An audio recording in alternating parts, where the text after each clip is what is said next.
पार्थ साधके शरण्ये त्र्यंबके गौरी नारायणी नमोस्तुते।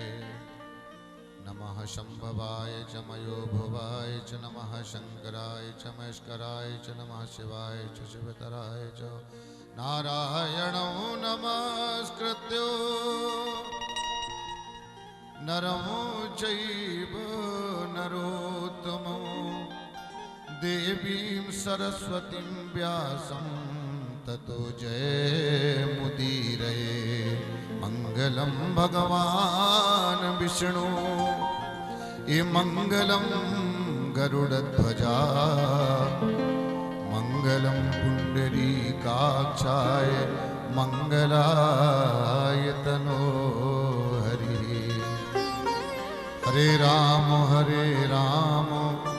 राम राम हरे हरे हरे कृष्ण कृष्ण कृष्ण हरे हरे।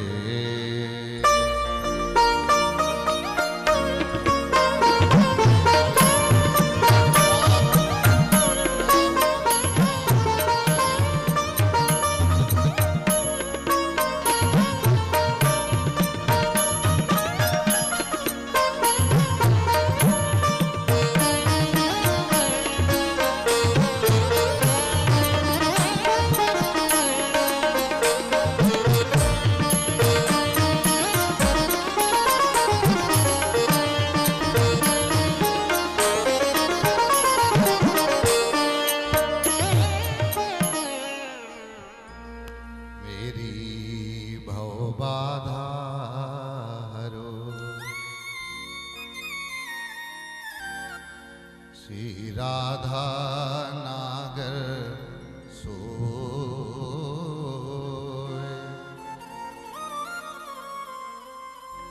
जातन की झाई परे श्याम हरित दुति होय। जय जय श्री राधा रमण जय जय नवल किशोर जय गोपी चित चूर प्रभु जय जय माखन चोर। बोलिए वृंदावन बिहारी लाल की जय। हनुमान जी महाराज की जय। शंकर भगवान की जय। दुर्गा मैया की जय। पीताम्बरा मैया की जय। रतनगढ़ वाली माता की जय। भागवत भगवान की जय। गौ माता की जय। अपने अपने माता पिता की जय। गुरु गोविंद की जय। नमः पार्वती पतये हर हर।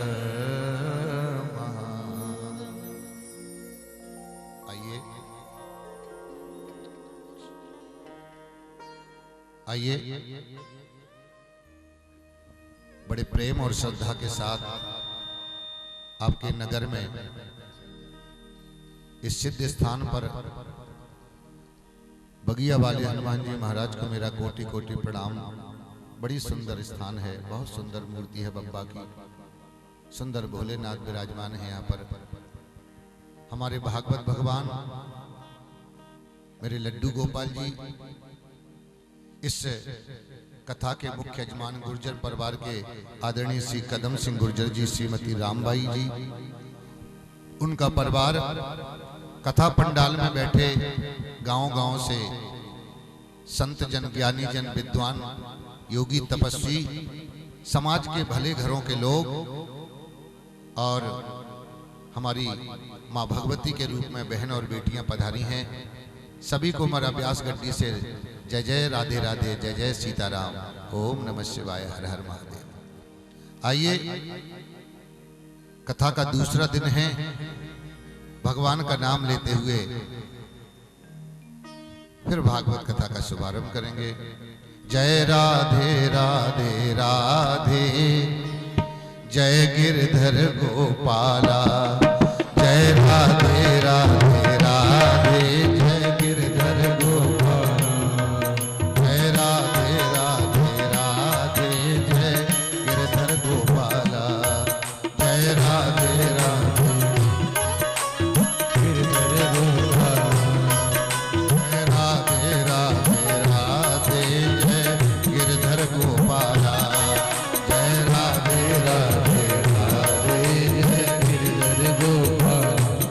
सभी लोग ताली बजाते हुए भगवान का नाम तुम्हारे मुख से निकलना चाहिए और हाथों से ताली मंद मंद स्वर भाव से जय भोलेनाथ।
वृंदावन बिहारी लाल की जय जय राधे।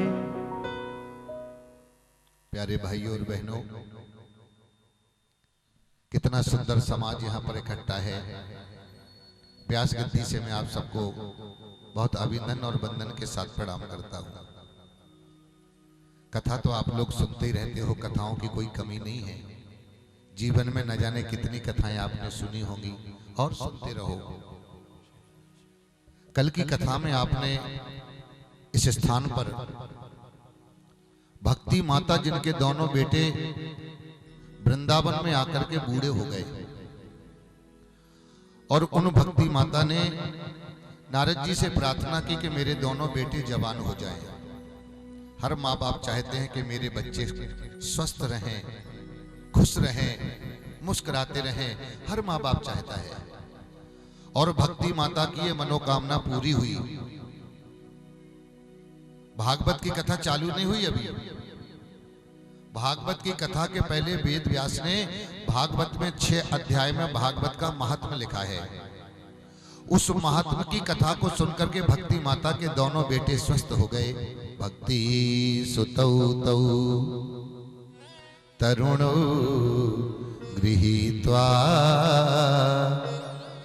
प्रेमयी के रूपाम सहसा विरासीत।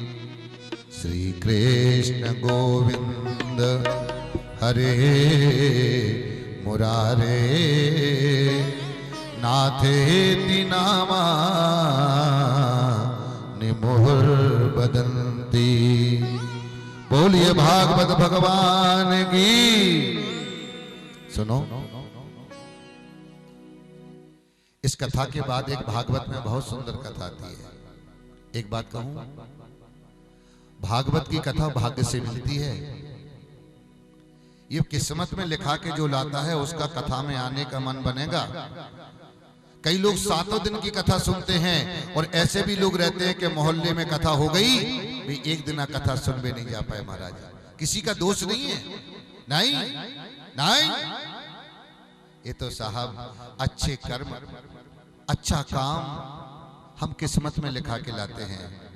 कई जन्मों के पुण्य हमारे जागृत होते हैं तो कथा में हमारा मन लगता है। ऐसा भागवत में लिखा है।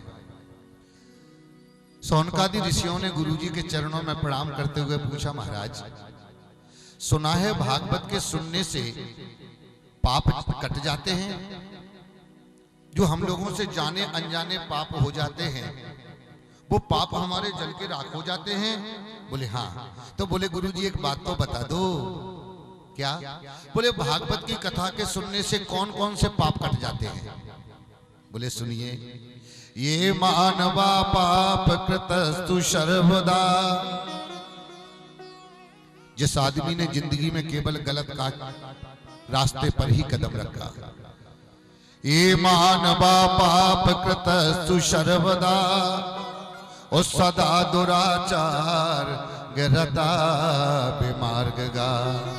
जिसने केवल गलत रास्ते पर ही पैर रखा, जिंदगी में केवल गलत काम किया, और क्रोधाग्नि दग्धा, जो दूसरे की तरक्की को देख करके अंदर सीने में उनके जलन होते रहते, क्या रे इस आदमी के पास कल तक तो कुछ नहीं था, आज हमसे बढ़िया मकान, हमसे बढ़िया दुकान, हमसे बढ़िया ट्रैक्टर। पैर पकड़ के पटको, ऐसी भभूत ले आओ कि ये मिट्टी में मिल जाए। बुरा नहीं मानना, क्षमा से हृदय चाहूंगा।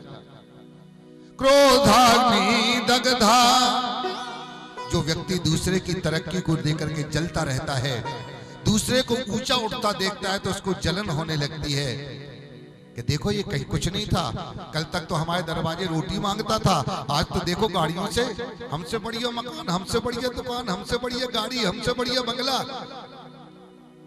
जो लोग दूसरे की तरक्की को देख करके अंदर जलते रहते हैं, क्रोधाग्नि दग्धा और कुटिला चकामिना, जिनका हृदय कुटिल हो गया है, जिसके हृदय में काम वासना सब हमेशा सताती रहती है। सप्ताह यज्ञेन कलौ पुनन्ति ते। ऐसा पापी भी अगर 7 दिन कथा सुन ले। आप लोग कितने शांति से कथा सुन रहे हो, आनंद आ रहा है, वाह। और सुनो, जिस आदमी ने जिंदगी में एक दिन भी कथा ना सुनी हो और बिना कथा सुने मर जाए, जिस व्यक्ति ने जिंदगी में एक भी काम अच्छा नहीं किया, दुनिया की चुगली, दुनिया की बुराइयां, दुनिया की जलन, दुनिया की अवहेलना, मंदिरों में कमी, भागवत में कमी, रामायण में कमी, जे ऐसे बे ऐसे, उनके बेटा उनकी बहू, ऐसा व्यक्ति मर जाए तो मरने के बाद अगर भूत बन जाए, चंडाल बन जाए, पिशाच बन जाए, और ऐसा व्यक्ति भी अगर किसी पेड़ के डाली पर कहीं भागवत की कथा हो रही हो और माइक अच्छे लगे हों, और अगर वो प्रेत बनके भी, भूत बनके भी किसी पेड़ की डाली पर बैठा अगर भागवत की कथा के श्लोक और भागवत की कथा को 7 दिन सुन ले, उसको लेने के लिए विमान आता है। सौनकादि ऋषियों ने हाथ जोड़िए, बोले महाराज आपकी बात जची नहीं, क्यों क्या नहीं जची? बोले महाराज जिंदा में कोई कथा सुन ले और उसको भगवान का विमान लेने के लिए आ जाए बैकुंठ से, स्वर्ग से, ये बात तो ठीक है। और आप कहते हैं जिस आदमी ने जिंदगी भर गलत काम किया और मरने के बाद भूत प्रेत बन जाए और धोखे से कथा सुन ले, क्या भागवत में ऐसी कोई कथा है? जिस आदमी ने जिंदगी में गलत काम किया हो, अपने माँ बाप को मारा पीटा हो, चोरी की हो, और वो आदमी मरने के बाद भूत बना हो और उसके मरने के बाद विमान लेने आया हो, क्या भागवत में ऐसी कथा है? गुरुजी कहते हैं हाँ, भागवत में पहले दिन की यही कथा है। गुरुजी कौन सा आदमी था जिसने जिंदगी भर गलत काम किया? सुनिए बड़े ध्यान से, एक ब्राह्मण की कथा है। आहा, ब्राह्मण जानते हो किसे कहते हैं? एक होता है ब्राह्मण, एक होते हैं पंडित, एक होते हैं पुरोहित और एक होते हैं द्विज। ये चार हैं साहब। कितने हैं? बोला करे बाबू, कितने हैं? चार। ब्राह्मण कौन है? ब्रह्म जानेति ब्राह्मणा, जो ब्रह्म को पाने के लिए निरंतर साधना कर रहा है, त्रिकाल संध्या कर रहा है, सवेरे ब्रह्म मुहूर्त में उठ करके और बिना जलपान किए भजन जप रहा है, माला जप रहा है, अग्नि होम कर रहा है, जो ब्रह्म को पाने की साधना कर रहा है, उसे कहते हैं ब्राह्मण। और द्विज किसे कहते हैं? गुरुजी द्विज तो बता दो। द्विज कहते हैं उसे जिसका 2 बार जन्म होता है। एक तो ब्राह्मण के कुल में पैदा हो जाए, पर ब्राह्मण के संस्कार उसके अंदर हो, जनेऊ धारण करे, शिखा धारण करे, गले में कंठी माला हो, भागवत का पाठ करे, वेदों का पाठ करे, गायत्री का जाप करे।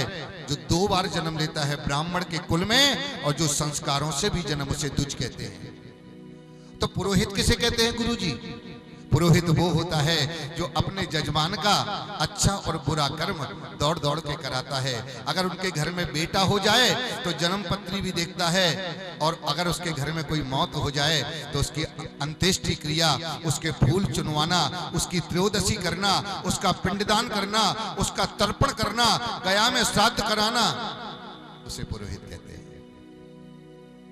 ये साहब इस सुदामा चैत्र वाले दिन आपको विस्तार से सुनाएंगे। आज तो दूसरा दिन है।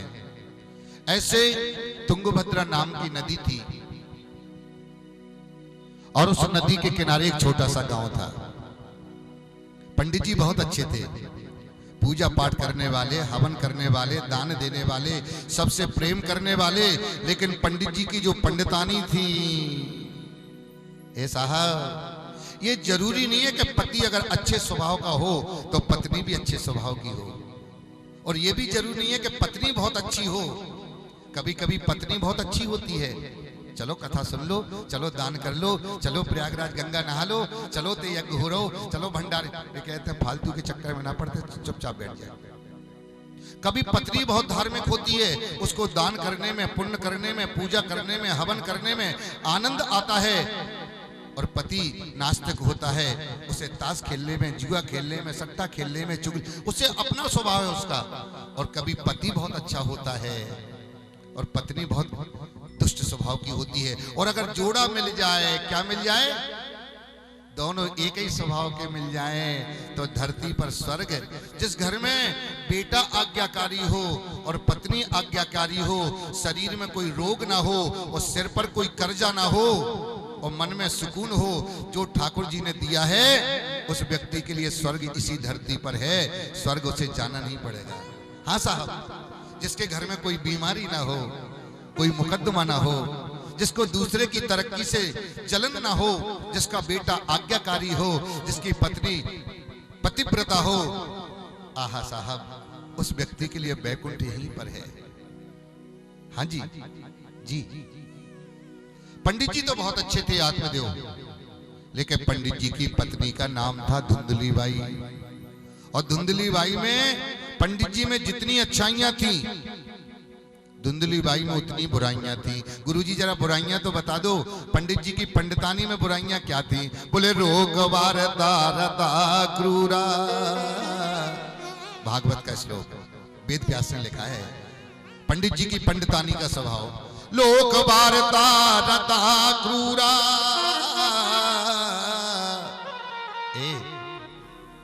काम धाम करने में तो बड़ी ढीली ढाली और खाने में बड़ी चाड़ी, खाने में चतुर और कलह प्रिया, झगड़ा करने वाली, जब तक ये किसी की किसी से जोड़ के झगड़ा न करा दे तब तक इसको भूख नहीं लगती। और दुनिया में तुम्हें धुंधली बाइयों की कमी नहीं मिलेगी। हर गांव में, हर शहर में तुम्हें 2-4 धुंधली बाई मिल जाएंगी जो एक दूसरे की चुगली करके झगड़ा कराने का काम करती हैं। इस गांव में नहीं होंगी, आसपास अस्पेर में नहीं होंगी, होंगी उधर दूर झांसी तरफ, बोलो साचे दरबार की। इधर कोई नहीं है, इधर तो बहुत भले लोग हैं। हाँ जी, आइए। पंडित जी बहुत अच्छे थे लेकिन धुंधली बाई गलत स्वभाव की, कोई बात नहीं। ए साहब, पत्नी अच्छी मिल जाए, जीवन साथी तुम्हारा अच्छा मिल जाए और मुस्कुरा के जीवन जी लो, कोई बड़ी बात नहीं है। लेकिन घर में पत्नी दुष्ट स्वभाव की हो और फिर भी तुम हंसते रहो, ये तुम्हारा संयम है। फिर पति तुम्हारा बहुत अच्छा है, हर बात मानता है और उस पति के साथ सारा जिंदगी तुमने हंस के काट लिया, कोई बड़ी बात नहीं है। और पति जब दुष्ट स्वभाव का हो और फिर भी तुम हंसती रहो, किसी से पति की बुराई ना करो, तब मानते हैं कि तुम्हारे जीवन का संयम है। लेकिन इनके घर में एक बहुत बड़ी कमी, ये तीर्थ जाते हैं।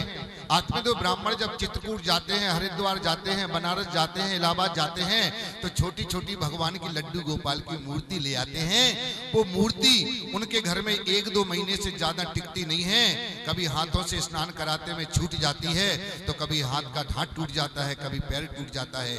और पड़ोसी के घर में 50-50 साल से मूर्तियां हैं, कभी मूर्तियां नहीं टूटी। इनके घर में 1-2 महीने में मूर्ति खंडित हो जाती है। क्यों जी? एक तुलसी का पौधा लाते हैं, घर में लगाते हैं, हरा भरा पौधा लाते हैं, कुछ दिन बाद वो तुलसी का पौधा सूख जाता है। बड़ी विडंबना है। इनके घर में मकान था, दुकान था, संपत्ति थी, जमीन थी, जायदाद थी, पंडिताई थी, पर इनके घर में कोई संतान नहीं थी। और पति बिन सूनी मांग और पुत्र बिन है घर सूना, और दो मुक्ति के मार्ग दो बिन है दुख दूना। ए साहब, सुंदर साड़ी तो कोई भी पहन ले, लेकिन मांग केवल वही भर सकती है जो सुहागिन है। जी, रंग बिरंगी चूड़ियों को पहनने का अधिकार केवल सुहागिन को है। पति बिन सूनी मांग। आत्मदेव ब्राह्मण के घर में कोई संतान नहीं है। पंडित जी तो ये शांति कर ले गए कि मेरे भगवान है, मेरे भगवान है, लेकिन धुंधली बाई को बहुत बुरा लगता है कि मेरे घर में ना बेटा ना बेटी। और सुनो, जिस घर में शादी होकर के बहू आ जाए और 2-4 साल कोई बेटा बेटी ना हो, जितनी चिंता घर के लोगों को नहीं रहती उतनी चिंता मोहल्ले वालों को हो जाती है। जैसे ही माताजी लोटा लेके ढारने निकलेंगी, मोहल्ला की कोई मिलेगा तो पूछेगा कायदी जी है कच्ची। अरे क्या मतलब, जो उते चली जाओ, उते भी एक पंडित जी होते, मातन पे होते। पंडित जी को बाहर निकलते हैं तो कोई ना कोई आकर के पूछता है महाराज कुछ खुशखबरी है क्या। और गांव के लोग बड़ी विचित्र बातें करने लगे। अरे ये तो निसंतान है, ये इसकी शक्ल देखना बड़ा बुरा, इसका अपशकुन होता। ऐसी ऐसी बातें गांव के लोग करने लगे कि पंडित जी का दिल दुखने लगा और सोचा मैं मर जाऊंगा। और मरने का संकल्प लेकर के ब्राह्मण देवता निकल पड़े, मरने का संकल्प लेकर के ब्राह्मण देवता निकल पड़े, मरने का संकल्प लेकर के ब्राह्मण देवता निकल पड़े।